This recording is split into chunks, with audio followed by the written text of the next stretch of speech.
everyone, hope you all are doing well. In this video, I'm going to show you how to speak English in our daily life. So without wasting the time, let's start the video. This is Bia Iqbal and I'm going to start the basics English grammar. Now what is English? As we know that English is our international language, but we want to speak English as we know that we have another national languages और जो हम बोलते हैं उसकी वो language हमारी different होती है, बट हमें शौक है कि यार हम इंग्लिश बोलें, बट हमारे पास एक प्रॉब्लम ये आ जाती है कि ma'am we are not good in English, so can we speak English. So I have a answer to those students that अगर आपको इंग्लिश नहीं आती तो आप वीडियोस को मेरी कंटिन्यूसली देखें और चैनल को सब्सक्राइब करना मत भूलें और साथ ही बेल आइकन को क्लिक कर दें जैसे मेरी हर नई आने वाली वीडियो सबसे पहले आप तक शो होगी और आप मेरी कोई भी वीडियो मिस नहीं कर सकते. तो अगर आप साथ साथ चलेंगे सो इंशाल्लाह you will be able to speak fluently. Now the second is very important. When we are going to speak into someone, so words are mixed up. Now that's a very difficult problem and we think that there is no solution of this problem.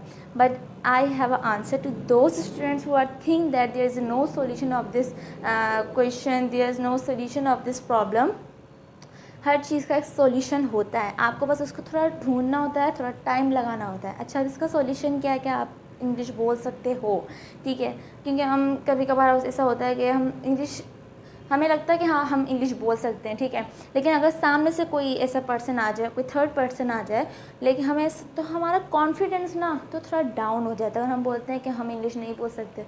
जो थोड़ा confidence हमारे पास आता है किसी को English सिखाने का, फिर किसी के साथ इंग्लिश बोलने का, सामने वाला कोई हंसता है तो हमें लगता है कि यार हम गलत बोल रहे हैं, जबकि हम बिल्कुल सेंटेंस सही बोल रहे होते हैं, लेकिन किसी के हंसने की वजह से हमारा जो कॉन्फिडेंस जो हम मुश्किल से बढ़ाते हैं ना वो थोड़ा कम हो जाता है.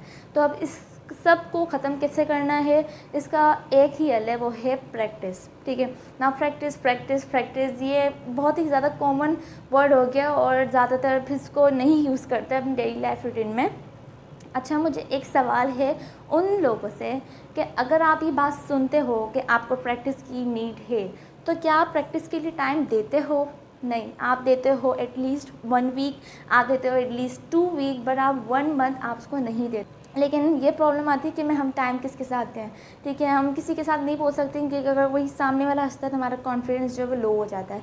तो मैं कहूँगी आई जस्ट वांट टू से one thing that do try yourself, ठीक है, आप अपने साथ करें. आपको प्रैक्टिस जितनी करनी है आप अपने साथ करें, क्योंकि आप अपने साथ करेंगे तो आपको ये नहीं लगेगा कि आप गलत बोल रहे हैं, आप सही बोल रहे हैं, ठीक है.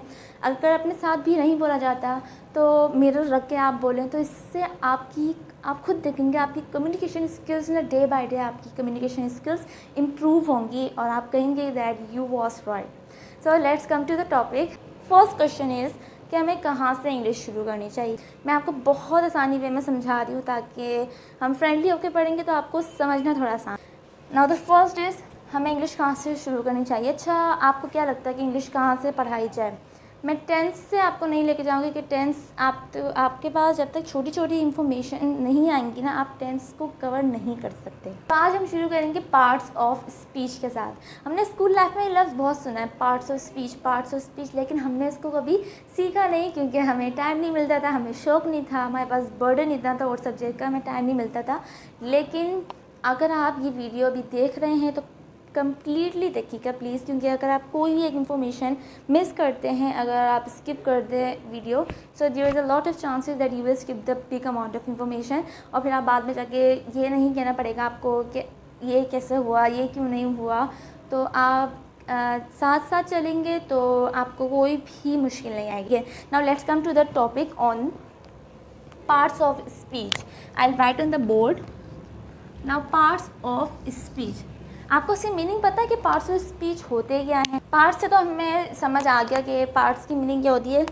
पार्ट्स से तो हमें समझ आ गया कि हिस्से, कि अगर हम कोई चीज़ लेते हैं उसको ब्रेक डाउन कर देते हैं, उनके छोटे छोटे पीसेस कर देते हैं, उसको हमने सेपरेट कर दिया, ठीक है, तो हमने क्या बोल दिया ये पार्ट है. नाउ स्पीच क्या होती है?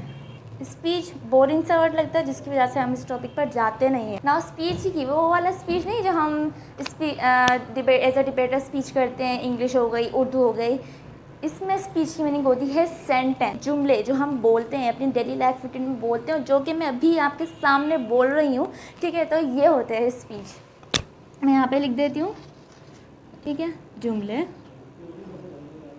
काफ़ी बड़ा लिख दिया मैंने, है। तो हम इसमें क्या पढ़ेंगे, पार्ट्स ऑफ स्पीच, जो हिस्से, ठीक है, किसके हिस्से, सेंटेंस के हिस्से, जुमलों के हिस्से कि हर एक सेंटेंस में जो भी वर्ड यूज़ होता है, ऑब्जेक्ट यूज़ होता है, सब्जेक्ट यूज़ होता है, कैसे यूज़ होता है, कहाँ यूज़ होता है, each and everything I will discuss my upcoming videos. Keep watching my videos continuously, I for just request. Now the second चीज़, अच्छा मैं आपको अगर एक चीज़ डिस्कस करूँ, पार्ट्स ऑफ स्पीच हमें समझ आ गया। How many kinds of parts of speech, क्या पार्ट्स ऑफ स्पीच की काइंड्स होती हैं? जी, पार्ट्स ऑफ स्पीच की काइंड्स होती हैं। और कितनी काइंड्स होती हैं? पार्ट्स ऑफ स्पीच की काइंड्स होती हैं 8, ठीक है, इनकी 8 टाइप्स होती हैं, ठीक है। अच्छा, अब कौन कौन सी टाइप्स होती हैं? फर्स्ट होती है नाउन, सेकंड होती है प्रोनाउन, ठीक है। Now the third is noun, pronoun, verb, adverb, 5 is adjective. Now अब मेरे जहन में एक और बात आ गई जो कि मुझे लगता है कि आपसे शेयर करनी चाहिए। एक मिस्टेक जो हम करते हैं इस वर्ड को बोलते हुए, ठीक है, हम इसको क्या बोलते हैं? Adjective, but it's not a adjective, it's a adjective. इसमें डी साइलेंट होता है। आप ये सोचिए कि इसके अंदर डी है ही नहीं, बट ओनली स्पीकिंग के दौरान लिखते हुए आपको ये जहन में रखना है कि इसके अंदर डी आएगा, ठीक है, लेकिन आपको प्रोनाउंस करते हुए इसके डी को हटा देना है, डी लगेगा ही नहीं, एडजेक्टिव, ठीक है, इसकी सिंपल प्रोनाउंसिएशन है एडजेक्टिव। नाउ 6 इसकी टाइप है, वो है प्रीपोजिशन, 7 है इसकी conjunction, and the last but not the least which is interjection,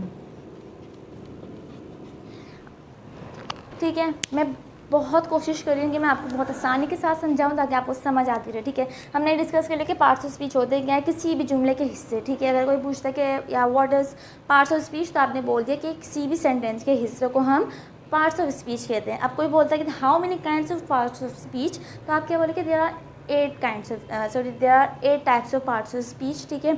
अब ना वो कौन कौन सी हैं, so which is noun, pronoun, verb, adverb, adjective etcetera, मैंने जो लिख दी हैं बोर्ड।